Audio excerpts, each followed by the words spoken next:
ഒരുപാട് ലെയറുകളോട് കൂടിയിട്ടുള്ള നല്ല ക്രിസ്പി ആയിട്ടുള്ള നല്ല ടേസ്റ്റി ആയിട്ടുള്ള ഒരു 4 മണി പലഹാരത്തിൻ്റെ റെസിപ്പിയുമായിട്ടാണ് ഇന്ന് ഞാൻ വന്നിരിക്കുന്നത്.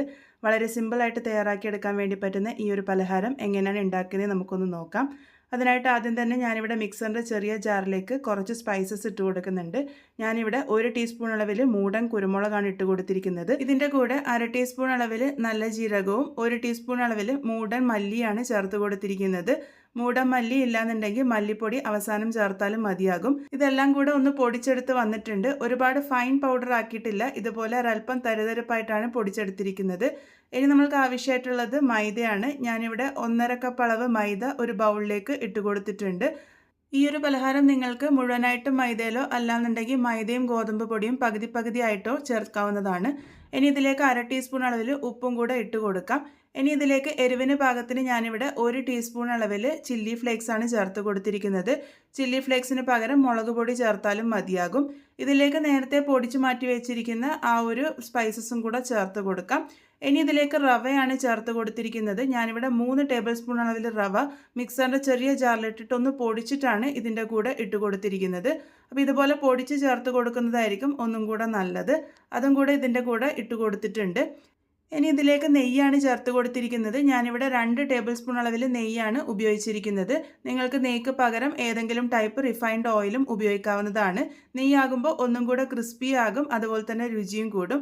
ആദ്യം ഈ ഒരു നെയ്യ് മൈദയിൽ നല്ലപോലെ മിക്സായി വരുന്ന രീതിക്ക് കൈ ഉപയോഗിച്ച് ഇതുപോലെ ഒന്ന് മിക്സ് ചെയ്തെടുക്കുക. ഇതുപോലെ മിക്സ് ചെയ്തെടുത്തതിന് ശേഷം വേണം വെള്ളം ഒഴിച്ചിട്ട് നമ്മളിത് കുഴച്ചെടുക്കാൻ വേണ്ടിയിട്ട്. വെള്ളം കുറച്ചായി ചേർത്തിട്ട് ഒരു സെമി സോഫ്റ്റ് ആയിട്ടുള്ള കൂട്ടാണ് തയ്യാറാക്കി എടുക്കേണ്ടത്. ഒരുപാട് കൂട്ട് ലൂസാകാതിരിക്കാൻ വേണ്ടിയിട്ട് ശ്രദ്ധിക്കണം. എനിക്കിതിലേക്ക് ഏകദേശം 1/2 കപ്പ് അളവ് വെള്ളമാണ് ആവശ്യമായിട്ട് വന്നത്. ഇതുപോലെ കൂട്ടൊന്ന് റെഡിയായി വന്നതിന് ശേഷം കൈയെടുക്കാതെ ഒരു 2 മിനിറ്റ് നേരം നന്നായിട്ട് നീഡ് ചെയ്തെടുക്കുക. ഇത് നമ്മളുടെ കൂട്ട് സോഫ്റ്റ് ആയിട്ട് വരാൻ വേണ്ടിയിട്ട് സഹായിക്കും. അപ്പോൾ ദാ ഈ ഒരു രീതിക്കാണ് കൂട്ട് തയ്യാറാക്കി എടുക്കേണ്ടത്. നല്ല സോഫ്റ്റ് ആയിട്ടുള്ള കൂട്ട് ഇവിടെ റെഡി ആയിട്ടുണ്ട്. ഇതിനി ഒരു 10 മിനിറ്റ് നേരത്തേക്ക് റെസ്റ്റ് ചെയ്യാൻ കൂടി നമുക്ക് വെക്കാം. ആ ഒരു സമയമാകുമ്പോൾ ഇതൊന്നും കൂടെ സോഫ്റ്റ് ആയിട്ട് വരും. ഇനി ഇത് ആ ഒരു ലെയറുകളൊക്കെ ആക്കിയെടുക്കാൻ വേണ്ടിയിട്ട് ഒരു പേസ്റ്റിൻ്റെ ആവശ്യമുണ്ട്. അതിന് വേണ്ടിയിട്ട് ഒരു പാത്രത്തിലേക്ക് 2 ടേബിൾ സ്പൂൺ അളവിൽ നെയ്യാണ് ചേർത്ത് കൊടുത്തിരിക്കുന്നത്. ഇനി ഇതിലേക്ക് 2 ടേബിൾ സ്പൂൺ അളവിൽ കോൺഫ്ലോർ ആണ് ചേർത്ത് കൊടുക്കുന്നത്. കോൺഫ്ലോർ ഇല്ലാന്നുണ്ടെങ്കിൽ മൈദ ഉപയോഗിച്ചാലും മതിയാകും. കോൺഫ്ലോർ ആകുമ്പോൾ ഒന്നും കൂടെ ക്രിസ്പി ആയിട്ട് കിട്ടാൻ വേണ്ടിയിട്ട് സഹായിക്കും. അപ്പം ഇതും കൂടെ ഒന്ന് മിക്സ് ചെയ്തെടുക്കാം. ഇതൊരല്പം തിക്കായിട്ടുള്ള പേസ്റ്റായിട്ടാണ് വേണ്ടത്. അപ്പം നെയ്യ് ഒരുപാട് ലൂസായിട്ടാണ് കിടക്കുന്നതെങ്കിൽ ഈ ഒരു പേസ്റ്റ് ഉണ്ടാക്കിയതിന് ശേഷം കുറച്ച് നേരം ഒന്ന് ഫ്രിഡ്ജിൽ വെച്ചാൽ മതി. ഇപ്പോൾ ഏകദേശം 10 മിനിറ്റോളം ഞാനിവിടെ കൂട്ട് റെസ്റ്റ് ചെയ്യാൻ വേണ്ടി വെച്ചിരുന്നു. കൂട്ട് ഒന്നും കൂടെ സോഫ്റ്റ് ആയിട്ട് വന്നതായിട്ട് നിങ്ങൾക്ക് കാണുമ്പോൾ മനസ്സിലാകുന്നുണ്ടാകും. ഇനി ഇത് ഇതുപോലെ മീഡിയം വലുപ്പത്തിലുള്ള ഉരുളകളാക്കിയിട്ട് മാറ്റിയിട്ടുണ്ട്.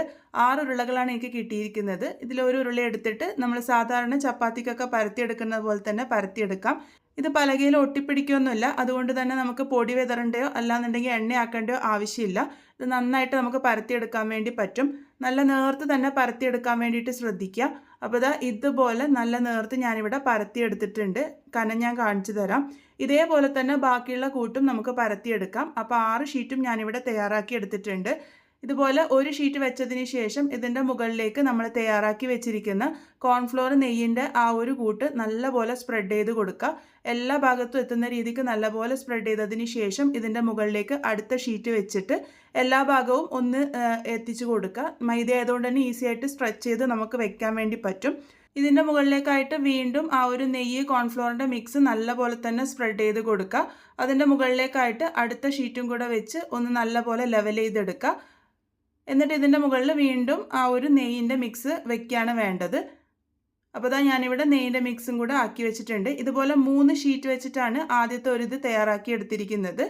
ഇതുപോലെ തയ്യാറാക്കി എടുത്തതിന് ശേഷം ഒരു ഭാഗത്ത് നിന്നും ടൈറ്റായിട്ട് തന്നെ റോൾ ചെയ്തെടുക്കുക. ടൈറ്റായിട്ട് റോൾ ചെയ്യാൻ വേണ്ടിയിട്ട് ശ്രദ്ധിക്കണം കേട്ടോ. ലൂസായി കഴിഞ്ഞാൽ അതിൻ്റെ ഇടയ്ക്ക് മുഴുവൻ ഗ്യാപ്പ് വരാനുള്ള സാധ്യതയുണ്ട്. അപ്പോൾ നല്ല ടൈറ്റായിട്ട് തന്നെ ഇതുപോലെ ഒന്ന് റോൾ ചെയ്തെടുക്കുക. റോൾ ചെയ്തെടുത്തതിന് ശേഷം ഞാനിതൊന്ന് ചെറുതായിട്ട് പരത്തിയും കൂടെ കൊടുക്കുന്നുണ്ട്. അതിനുശേഷം അതിൻ്റെ 2 എഡ്ജസും ഞാനൊന്ന് കട്ട് ചെയ്ത് മാറ്റുന്നുണ്ട്. എന്നിട്ട് ഇഷ്ടമുള്ള വലുപ്പത്തിൽ കട്ട് ചെയ്തെടുക്കുകയാണ് വേണ്ടത്. ഞാനിപ്പോൾ ഈ ഒരു കനത്തിലാണ് കട്ട് ചെയ്തെടുത്തിരിക്കുന്നത്. കണ്ടില്ലേ, ഒരുപാട് ലെയറുകളോട് കൂടിയിട്ടുള്ള ആ ഒരു കൂട്ട് തയ്യാറായിട്ടുണ്ട്. ഇതേപോലെ തന്നെ നമുക്ക് ബാക്കിയുള്ളതൊക്കെ കട്ട് ചെയ്തെടുക്കാം. ഇതൊരു മീഡിയം വലുപ്പത്തിലുള്ള ഓരോരോ പീസസ് ആയിട്ടാണ് കിട്ടുക. നിങ്ങൾക്ക് എത്ര ചെറുതായിട്ടാണോ വലുതായിട്ടാണോ വേണ്ടത് എന്നുള്ളത് രീതിക്ക് കട്ട് ചെയ്തെടുത്താൽ മതി. അപ്പോൾ ഇതുപോലെ കട്ട് ചെയ്തെടുത്തതിന് ശേഷം ആ ഒരു എഡ്ജിൽ നിന്ന് നമ്മൾക്ക് ഈസി ആയിട്ട് റിമൂവ് ആക്കാൻ വേണ്ടി പറ്റും.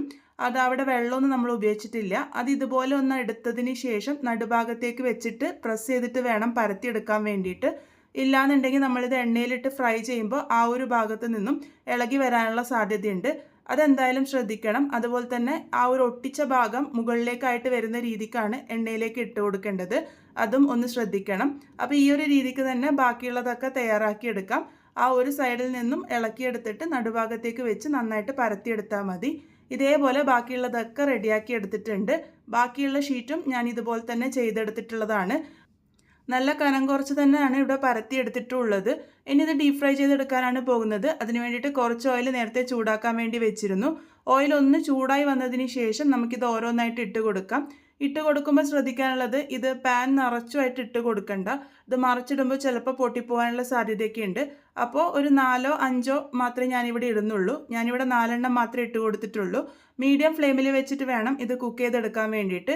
ഇത് ആദ്യം എണ്ണയുടെ താഴെ ഇതുപോലെ പോയി നിൽക്കും. കുറച്ച് സമയം കഴിയുമ്പോൾ അത് എണ്ണയുടെ മുകളിലേക്ക് ഇതുപോലെ വന്ന് നിൽക്കും. ആ ഒരു സമയമാകുമ്പോൾ നമുക്കിതൊന്ന് മറിച്ചിട്ടും കൂടെ കൊടുക്കാം.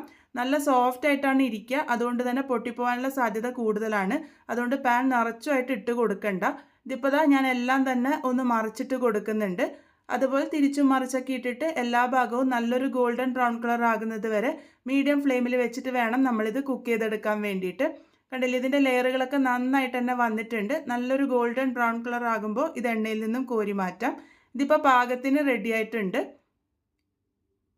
എല്ലാം തന്നെ നമുക്കിതുപോലെ എണ്ണയിൽ നിന്നും കോരി മാറ്റാം. ഈ ഒരു രീതിക്കാണ് ഈ ഒരു സ്നാക്ക് തയ്യാറാക്കിയിരിക്കുന്നത്. ഒരുപാട് ലെയറുകളോട് കൂടിയിട്ട് വളരെ ക്രിസ്പി ആയിട്ടാണ് ഈ ഒരു സ്നാക്ക് ഇരിക്കുക. ഉണ്ടാക്കാനായാലും വലിയ ബുദ്ധിമുട്ടൊന്നുമില്ല. ഇത് നമ്മൾക്ക് മാസങ്ങളോളം സൂക്ഷിക്കാനും പറ്റും. കുട്ടികളുടെ സ്നാക്സ് ബോക്സിൽ കൊടുത്തുവിടാൻ വേണ്ടി പറ്റിയ നല്ലൊരു സ്നാക്കിൻ്റെ റെസിപ്പിയാണ്. അപ്പോൾ എല്ലാവരും എന്തായാലും ട്രൈ ചെയ്ത് നോക്കൂ. ട്രൈ ചെയ്തതിന് ശേഷം ഫീഡ്ബാക്സ് ഒക്കെ പറയാൻ വേണ്ടി മറക്കരുത്. റെസിപ്പി ഇഷ്ടപ്പെട്ടാൽ ലൈക്ക് ചെയ്യാനും ഷെയർ ചെയ്യാനും ഒന്നും മറന്നു പോവല്ലേ. വീണ്ടും ഒരു നല്ല റെസിപ്പിയുമായി കാണാം.